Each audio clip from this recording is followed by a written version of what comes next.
Not so many years ago, while on a trip to Italy, I was intrigued by the physician plague masks that were for sale in many souvenir stores in Venice. In medieval times, these masks with elongated noses were worn by doctors to protect them from the epidemic while they were treating infected patients. At that time, I could not fathom that I would ever be living inside an experience known as the plague. Plagues were something out of ancient history, drops of wine that we took out of our cups at the Seder, or one of the horrors recited in the Unatana Tokef list that we read on Rosh Hashanah and Yom Kippur. Who shall live and who shall die? Who by earthquake and who by plague? We'll hear it tomorrow morning. Catherine Madsen wrote, Unatana Tokef was written to the surface of public life, as if that was something that happened long calamities on the Unatana Tokef list. None of us ever dreamed that plague might threaten our lives. Nor did we imagine that other Unatana Tokef threats, such as sword and fire, would rage on the familiar streets surrounding our synagogue, striking fear into our hearts. And here we are. How do we make sense of our lives in a world where fear and sorrow have bubbled up to the surface again? How do we see our way forward in a new year? I want to turn to history of medicine Professor Gianna Pomata for a hopeful approach. Having studied the history of pandemics, Pomata suggests that a future after COVID could take a similar turn to what happened to the world after the bubonic plague. She says that the plague shook up the way people think for the better, pointing to the fact that the Black Death marks the end of the Middle Ages and the beginning of the Renaissance. Some have also said that the recent cry for racial justice on the streets of our nation represents a societal turning point. Dare we imagine that the combination of the world pandemic along with this summer's crisis of civil unrest could be a catalyst for positive change?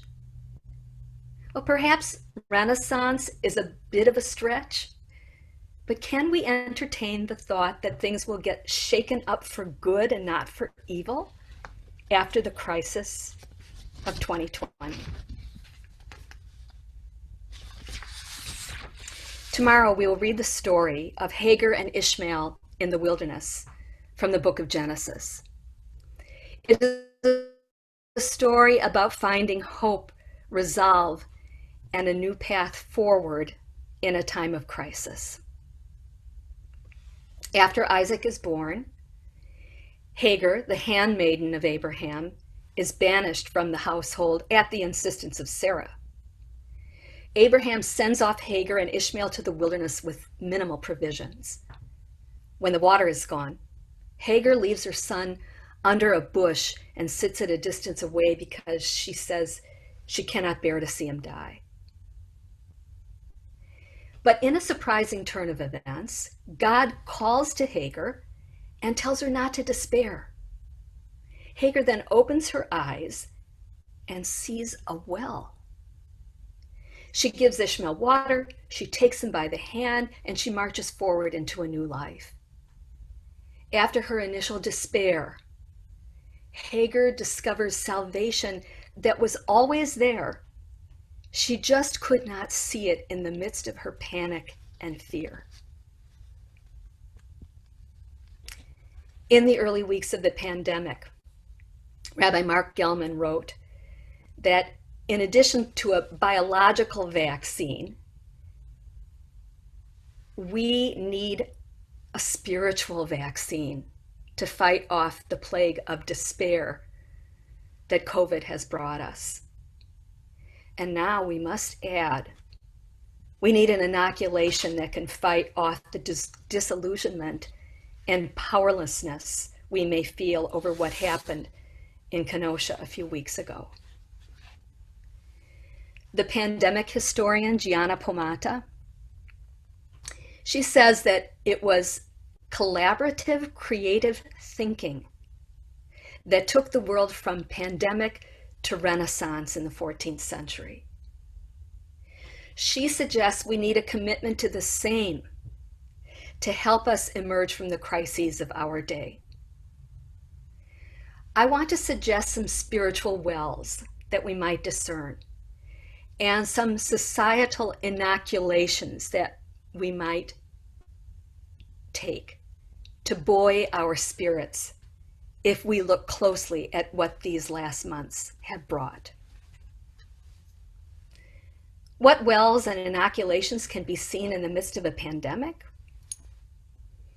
Well, for one, the explosion of the use of technology to create community and enjoy celebrations in spite of isolation. Another, collaboration among colleagues as partners, as we found ourselves flailing about in a drastically changed world. We suddenly began to work together more. Recognizing our homes and our nuclear families as the true sanctuaries that they are meant to be. A realization that the natural world can serve as nourishment for our souls and give us space to breathe. The incredible shared efforts of the scientific community and leaders in industry who went to work at lightning speed to find treatments, cures, and prevention tools. What about wells and vaccines developed during Kenosha's days of turmoil? Some of these are watching young people emerge as leaders in demanding justice while pleading for nonviolence. Interfaith partners speaking in one united moral voice as a counterpoint to the cacophony of divisive factions. Local community leaders who are speaking out about racism, even as elected officials demur or deflect. The solidarity and support of the greater Jewish community who stepped up with their presence and their tzedakah when our community was at risk. The guidance of our own congregational leaders who were creative, proactive, and level-headed during this crisis. And above all, a rich religious tradition with a clear message of peace, justice, and empathy in the midst of trauma. These wells and immunotherapies found during these months of crisis are ours for the taking. Like Hagar in the wilderness, our task is to embrace them and commit ourselves to continue the journey. If we do, perhaps in looking back, decades hence, we will see that in these difficult days, we planted the seeds of a 21st century renaissance in communal solidarity, in health, in equity, in peace, and in justice. Ken Yehi Ratzon. May this be God's will.